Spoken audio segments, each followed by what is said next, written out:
Hey everyone, it's Rachel here from the Shades of Orange. Today I want to do my wrap up for June. I'm really excited for my reading this month. I ended up reading 8 books total, which was amazing. I really didn't think I would read that much during the summer months, but it was really rainy here and I just was reading a lot of good books and just couldn't put them down. So let's jump right in. If you are interested in any of these books, I am going to always put the name of the book as well as the author down below so you can find it on Goodreads. So definitely check the box down below if you're looking for more information about an author or a title. The first book I read this month was one that has been on my unread bookshelf forever. This is a book that I received as a wedding gift, so that means I've had this book on my bookshelf for nearly 3 years now. And that book is The 5 Love Languages by Chapman. This isn't ordinarily the type of book I would read, but since I received it for a wedding present, I figured I might as well finally get around to reading it. The actual concept of this book is quite good. The idea is that everyone has a specific way that they express and feel loved. So it could be things like words of affirmation, quality time, gifts, acts of service, or physical touch. And I actually found the theory itself to be pretty good. I was able to identify my own love language, and I thought the concept just, worked pretty well and didn't have holes in it. However, I didn't love this book. I ended up only giving it 2 stars, and my main complaint was there was this chapter that I think a lot of people also stumbled upon, where it seems like the author is telling someone to stay with their abusive husband, and I just got really uncomfortable. I don't know, there's something about this book, it just really rubbed me the wrong way and I just couldn't get past it. So the theory's kind of cool, but in terms of a book, I would not recommend this one. I really thought the author was out to lunch. The next book I picked up I absolutely loved, and that was The Outlander by Gabaldon. I did a separate review on this one if you're interested in going into more detail on what I thought of this. But overall, I really enjoyed this. This is a historical fiction with heavy elements of romance that's set in old-time Scotland, and the story was just epic and engrossing. It was one of these stories that I could not put down. I wouldn't call this a literary novel. It's not a masterpiece in that way. It's definitely more genre fiction than anything else, but at the same time it was incredibly captivating. I'm still thinking about it and I really want to get on to the next book. So highly recommend this one. The series is coming out in I think a month or so. So if you're going to read this, if this has been on your to be read list forever, you might as well pick it up sooner than later. I know a couple other booktubers have picked it up in the last month and I hope they enjoy it. I always feel nervous when someone picks up a book after I've given it kind of a great review, and you're always nervous when other people don't necessarily have the same opinions, but I really enjoyed this one. It was a lot of fun.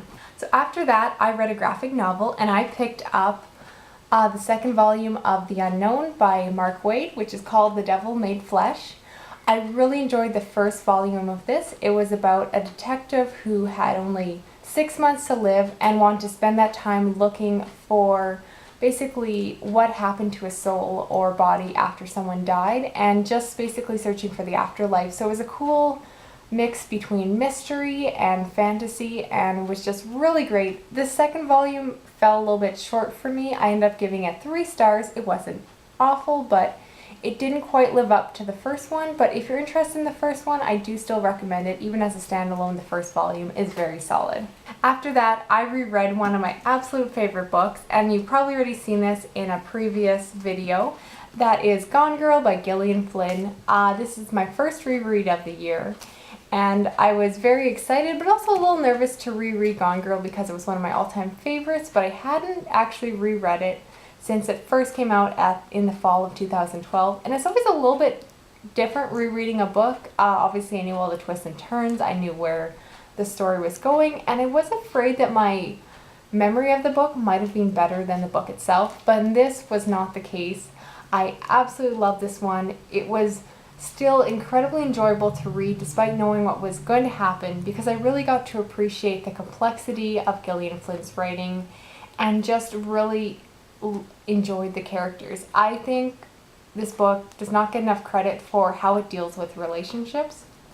I know Gillian Flynn herself is married, and I kind of think it shows in the book because there's a little bit of honesty about how relationships change over time and how you can have the differences between how two people see the same event. And a lot of this book deals with the idea of expectations on, your expectations for how your husband or wife will be, how they will act over time, and how they will or will not change in your relationship. And I just loved everything about this book. Highly recommend it to anyone who's looking for a twisted psychological thriller. This one is just fantastic. It definitely is darker though, and does have lots of sexual content and tons of swearing, so keep that in mind if you are a younger reader. After rereading that, I really actually felt like rereading another one of my favorite books, so I went back to my teenage self and picked up one of my favorite books from when I was, a teenager, and that was Violet Eyes by Nicole Luiken. I almost hate to show this book because I think it's out of print, so you might not be able to find it anywhere, perhaps on the Kindle. Now this book, for its time, was incredibly complex and thought-provoking. It really blew my mind at the time. I think since then, young adult as genre has become more complex overall, so the concepts that were used in this book have become much more normal and used in young adult, but at the time it was mind-blowing, the complexity that was built in.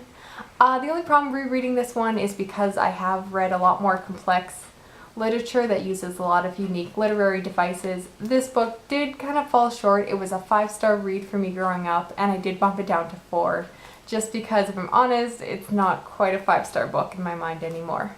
After that, I picked up one more graphic novel this month. I was waiting for this book forever. It's been on my request list from the library, and it finally came in. So the first day it arrived in my library, I ran and picked it up and read it right away. And this, of course, is the 3rd volume of Saga by Brian K. Vaughan and Fiona Staples. Absolutely love this series. It's a great mix of sci-fi and fantasy, a little bit of romance, and great character development. I find these books incredibly thrilling and engrossing and highly recommend them. I feel like everyone on BookTube is reading them and recommending them, so I don't have too much to say. This 3rd volume continued to impress me. I thoroughly enjoyed it and gave it 5 stars on Goodreads. Now the next book I read I really enjoyed, and it just came out this year, and that is The Storied Life of A.J. Fikry by Gabrielle Zevin, if I'm saying that right. Now this book is about a bookstore owner who has recently lost his wife, and it's just kind of going through the motions of running this bookstore. Some events happen that really take him on a different course in his life. I don't want to say too much because the back of the book doesn't actually spoil very much about the plot. What I can say is this book it has elements of being sad, but ultimately I'd call this a very sweet story. The biggest part of this book that I adored was the fact that it is a book about books. You get a lot of insight into both the world of a bookstore owner as well as publishers, and I just loved reading about people who love books. I loved, there were some beautiful quotes in there about reading, and just highly enjoyed this one. I gave it 4 stars out of 5. It was very quick to read, very enjoyable. This is just a very sweet story. I know a lot of other booktubers are currently reading this one or have read it, and I just wanted to also recommend it because it just was an excellent story. Now this last book I want to show you, I actually own a physical copy of it, but decided to listen to it as an audiobook from my library because the audiobook was actually narrated by the author herself. And the book I'm talking about is The Silver Star by Jeannette Walls. Just a couple months ago I read The Glass Castle by Jeannette Walls and absolutely loved it. It was just a phenomenal, engrossing story. And I really thought that Jeannette Walls could be an author who, I might just love everything she writes, so I was really excited to pick this one up. And I was unfortunately quite disappointed. Unlike Glass Castle, which is a memoir, this is a work of fiction, and I just don't think that fiction is Jeannette Walls' strength. I just described the characters as extremely flat, and the story is mediocre and predictable. Just really disappointed. There wasn't anything terribly wrong about this book. It wasn't like I threw it across the room when I was done. I just was very disappointed. It's such an average book, and I'm sure I'm going to forget about it in a couple months from now and forget I even read it. I do know that Jeannette Walls has written another book called, was it Horse Broke Something? Sorry, I didn't bother to look that up ahead of time, but I do want to still read that one because I understand it's based off of true events, and I think that one I might enjoy quite a bit more. This one just didn't live up to my expectations, unfortunately. So that's everything I read this month. Overall, I consider this month to be a great success. Really loved a lot of the books I read, and I'm just happy that I got so much reading done. I did not expect to get that much done, but I mean, it worked out. I think my reading's going to slow down in the next couple months because it is summer here and I want to take advantage of it and be outside and active as much as possible. But who knows, I'll definitely keep you posted on what I end up reading for the next couple months. Talk to you all soon. Okay, goodbye.